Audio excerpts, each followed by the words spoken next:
21 फरवरी को गणित में इससे बाहर एक भी प्रश्न नहीं आएगा दोस्तों, एक भी क्वेश्चन इससे बाहर नहीं आएगा, पूरा 100% फंसेगा। जैसे ही हिंदी में मैंने बताया था पूरे प्रश्न सेम टू सेम आए थे, 100% आपने देख लिया पेपर में, वैसे ही गणित में भी इतने प्रश्न मात्र आप तैयार करके चले जाएंगे, पूरे सेम टू सेम आएंगे, 100% सेम आएंगे। ठीक है, तो देखो यहाँ पर मैं आपको सबसे पहले प्रश्न बता दूंगा, उन प्रश्नों को आप देख लीजिए, उसको आप सॉल्व करिएगा, और हाँ इसके सॉल्यूशन भी मैं लेकर आऊंगा अगर इस वीडियो पर 1000 लाइक हो जाते हैं।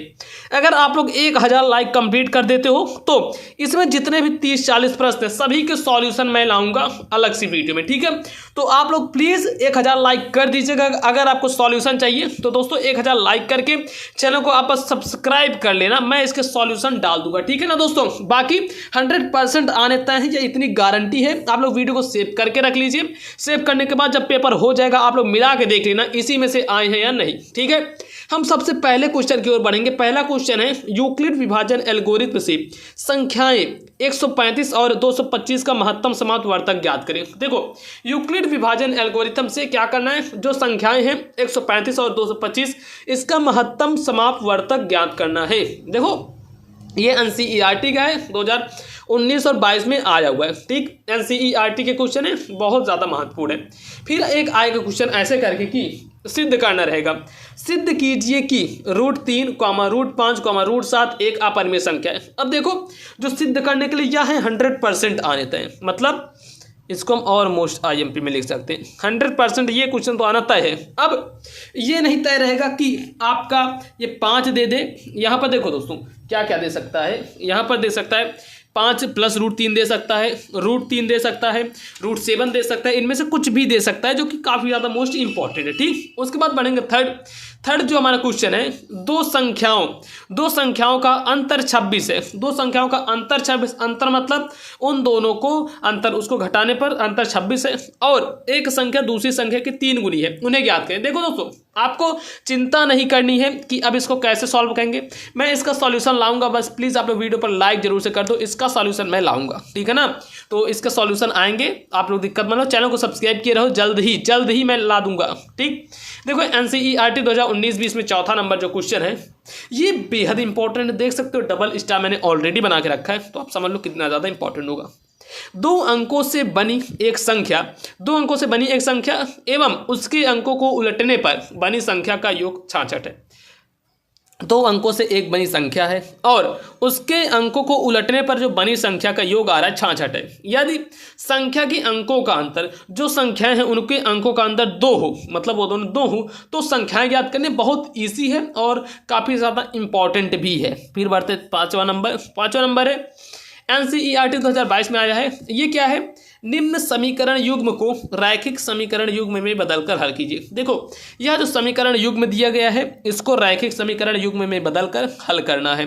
देखेंगे यहाँ पर ये जो समीकरण है 7x - 2y / xy = 5 और 8x + 7y / xy = 15, और इसके नीचे हो गया 1/2x + 1/3y = 2। फिर देखेंगे ये है 1/3x + 2y = 13/3, जो कि 6 नंबर के लिए आपके बोर्ड परीक्षा में पूछा जाएगा। इसको तैयार करके आप लोग देखो, अगर आपको अभी बुक में मिल जा रहा है तो आप लोग तैयार कर लो, नहीं तो इसका सॉल्यूशन तो मैं ला ही दूंगा। ठीक है, बट आप क्वेश्चन एटलीस्ट देख लो कि कौन कौन से क्वेश्चन हैं। देखो हमारा जो 6वां नंबर क्वेश्चन है यह भी बहुत ज़्यादा इंपॉर्टेंट है। इसमें जितने क्वेश्चन है भाई सब इंपॉर्टेंट है। अब मैं ऐसे आपको कौन बताऊं कौन है नहीं, लेकिन हाँ जितने मैं इसमें लिखा हूं या तो 100% है, आने तय हैं।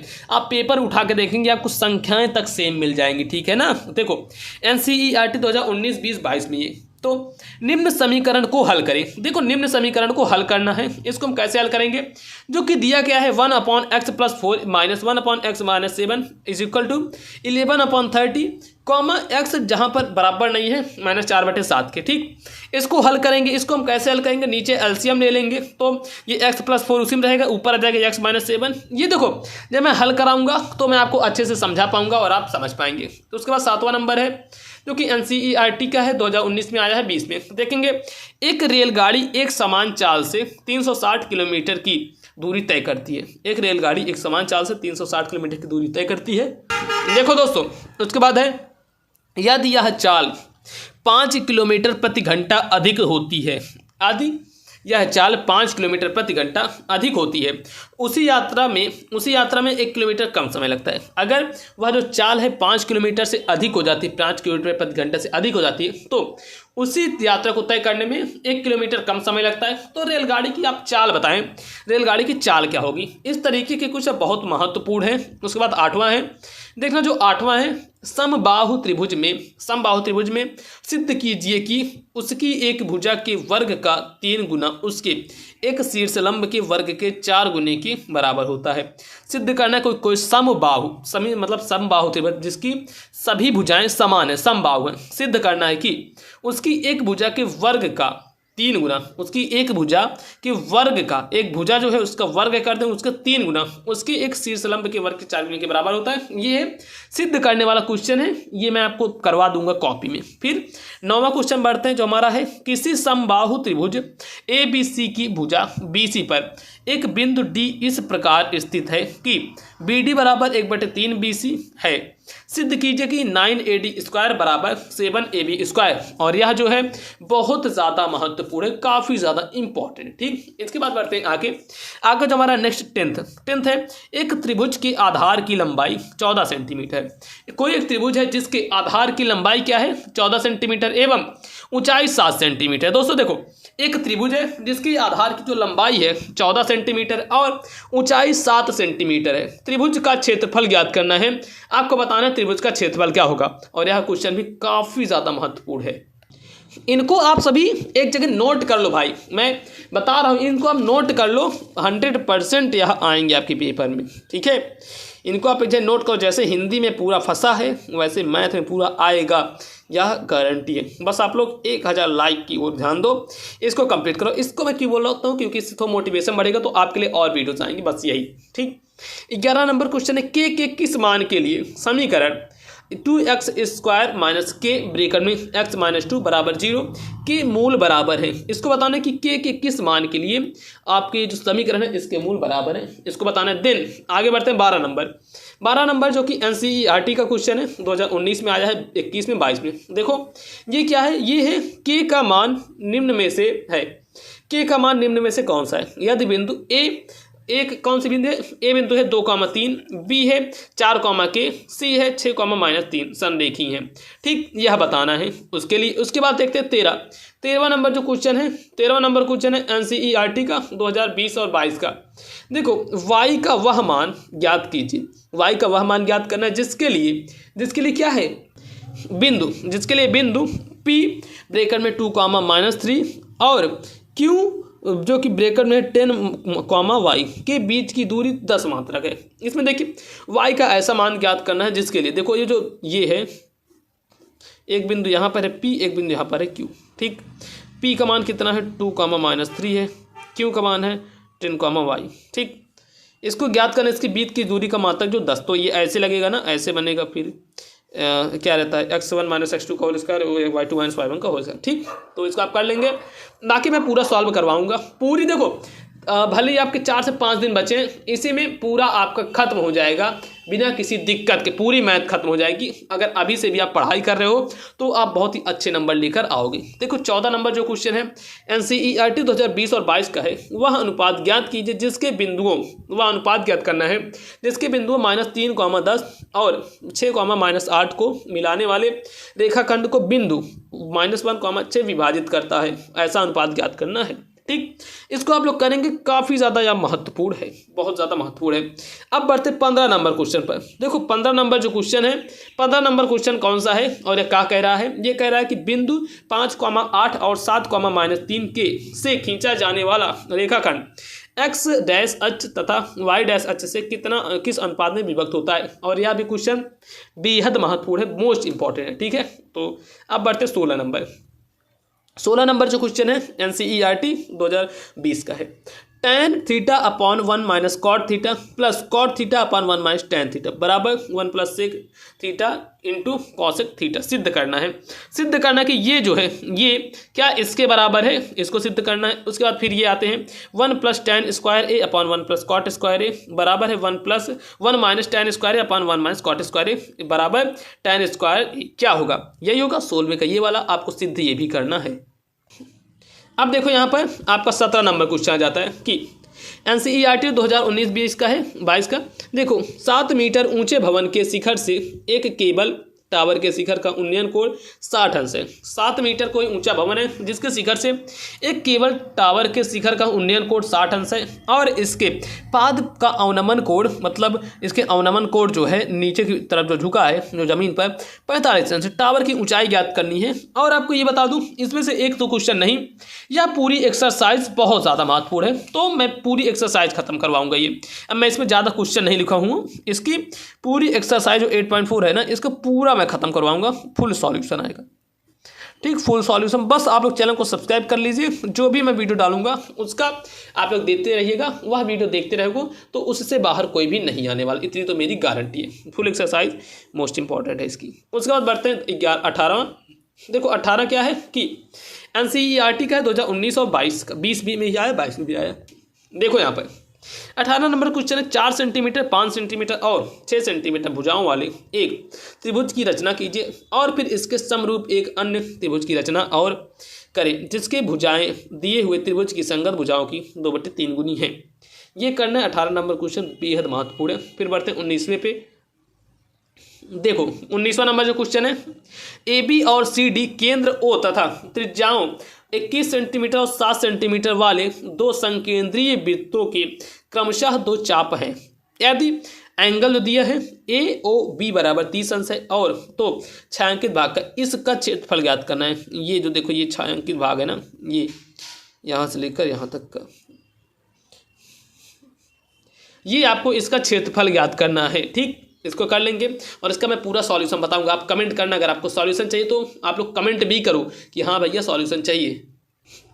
देखो इसके बाद है 20 नंबर क्वेश्चन। 20 नंबर जो क्वेश्चन है सभी आकृति वाले प्रश्न सॉल्व कर लो। देखो वृत्तों से संबंधित जो क्षेत्रफल है यह चैप्टर, इसके जितने भी आकृति वाले क्वेश्चन है, मतलब जिसमें भी आकृतियाँ हैं, आकृति वाले सभी क्वेश्चन सॉल्व करने हैं। तो आप कर पाएँ तो सही है, नहीं मैं पूरा सॉल्व करवा दूंगा। ठीक, मैं सॉल्व करवा दूंगा। आपके कमेंट आने चाहिए, आप कमेंट कर दीजिए कि भैया सॉल्व करवा दीजिए, सॉल्व करवा दीजिए। जैसे आपका इतना कमेंट आएगा मैं जरूर से सॉल्व करवा दूंगा। ठीक, चिंता मत करिए, मैं करवा दूंगा सॉल्व, लेकिन आप लोग कमेंट करिए, लाइक करिए, सब करिए, तभी ये सब हो पाएंगे। ठीक, जो 21 नंबर क्वेश्चन है NCERT 2019 का है, एक ठोस बेलन के आकार का है तथा इसके दोनों सिरे अर्धगोलीय हैं। इस ठोस की कुल ऊंचाई 19 सेंटीमीटर है तथा बेलन का व्यास 7 सेंटीमीटर है। ठोस का आयतन तथा संपूर्ण पृष्ठ ज्ञात कीजिए। इस ठोस का भार ज्ञात कीजिए यदि 1 सेंटीमीटर क्यूब धातु का भार 4.5 ग्राम है। देखो पाई बराबर क्या हो जाएगा 22/7। ठीक, पाई बराबर 22/7 यहाँ पर मान रखना है। फिर बढ़ते 22 नंबर क्वेश्चन। 22 नंबर जो क्वेश्चन है यह भी बहुत ज़्यादा महत्वपूर्ण है। ये क्वेश्चन है कि 2022 में आया हुआ है 20 में। तो एक ठोस शंकु के आकार का है, एक जो ठोस है वह कैसा है, इस आकार का। ठीक, शंकु के आकार का है और जो एक समान आधार त्रिज्या के अर्धगोले पर अध्यारोपित है। यदि अर्धगोले का वक्र पृष्ठ तथा शंकु का वक्र पृष्ठ समान हो, यदि अर्धगोला जो है इसका वक्र पृष्ठ और शंकु का वक्र पृष्ठ समान है तो शंकु की त्रिज्या और ऊंचाई ज्ञात करनी है। इसका त्रिज्या और ऊंचाई का अनुपात ज्ञात करना है। तो देखो 22 नंबर क्वेश्चन का यह हो गया। अब इसके बाद बढ़ते हैं 23 नंबर क्वेश्चन पर। 23 नंबर जो क्वेश्चन है, एक लंब वृत्तीय शंकु की तिर्यक ऊंचाई 13 सेंटीमीटर। देखो एक लंब वृत्तीय शंकु है जिसकी तिर्यक ऊंचाई कितनी 13 सेंटीमीटर तथा संपूर्ण पृष्ठ 90 पाई सेंटीमीटर क्यूब है, स्क्वायर है। इसके आधार की त्रिज्या ज्ञात कीजिए। तो देखो ये 2022 में आया है। उसके बाद हमारा नेक्स्ट क्वेश्चन आता है। इन सभी क्वेश्चन को दोस्तों प्लीज आप लोग तैयार करके जाना, आपके परीक्षा में 100% फंसने वाले हैं। अब क्या है NCERT 2019-22 का, संलग्न चित्र में दवा का एक कैप्सूल एक बेलन के आकार का है। देखो ये जो चित्र है इसमें एक दवा का कैप्सूल है जो कि एक बेलना के आकार का है और जिसके दोनों सिरों पर एक अर्धगोला लगा हुआ है। जिसके दोनों सिरों पर क्या लगे हुए हैं, एक अर्धगोला लगा हुआ है। पूरे कैप्सूल की लंबाई 14 मिलीमीटर है। पूरे कैप्सूल की जो लंबाई है 14 मिलीमीटर है तथा उसके व्यास 5 मिलीमीटर है। इसका पृष्ठीय क्षेत्रफल ज्ञात कीजिए। इसका आपको पृष्ठीय क्षेत्रफल ज्ञात करना है। 24 नंबर क्वेश्चन। ठीक, अब बढ़ते हैं 25 नंबर क्वेश्चन पर। देखो 25 नंबर जो क्वेश्चन है वह है 2019 में आया है, 20 में, 21 में, 22 में। वह कह रहा है कि निम्नलिखित बारंबारता सारणी से माध्यिका ज्ञात कीजिए।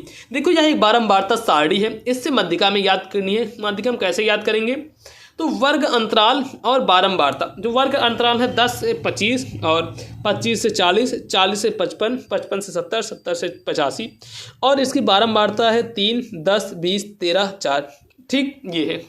अब इसको भी मैं सॉल्व करवाऊंगा और केवल आपको ये सब सूत्र तैयार कर लेने हैं, ये हो जाएंगे। अब कौन से सूत्र तैयार करने हैं?